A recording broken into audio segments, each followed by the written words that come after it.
Reck, the offer for Trevor Bauer that Andy's talking about and describing, how does that impact your thinking in terms of whether or not the Mets should pursue him after all?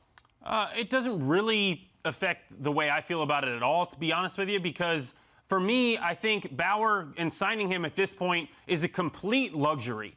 And to me, if you can get him more on your terms, and I agree that those probably are not the type of terms that Bauer's looking for. We're hearing that he's looking for a much longer deal, in fact, probably with similar AAV numbers or maybe even more. But for me, I really think about the value and what you're getting in a guy who has only really done this at this level one time in his career.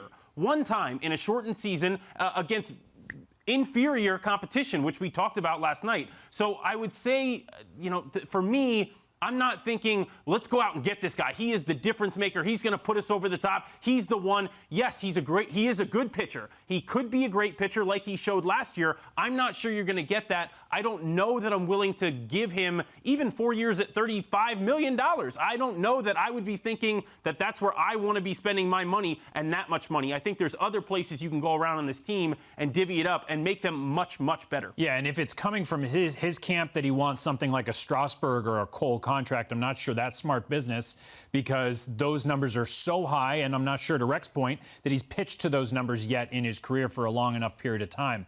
Hannah, it's the first time we've had you on since really the Bauer watch began, at least on the show. What is your take on how he fits with the Mets?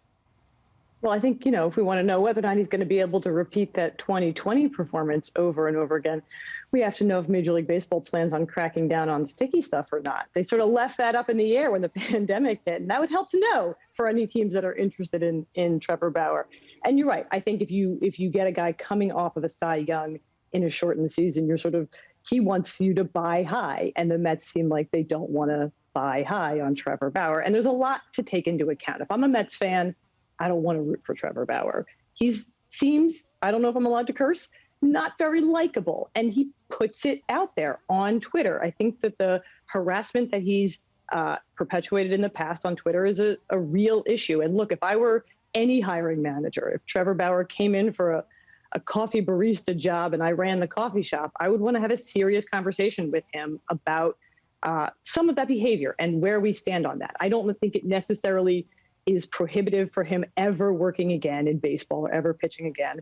But I would certainly want to talk to him. And so hopefully the Mets, if they get to that point, will have done that because, there are all these things against him. But at the end of the day, I think he's still the best pitcher on the market and every team wants pitching.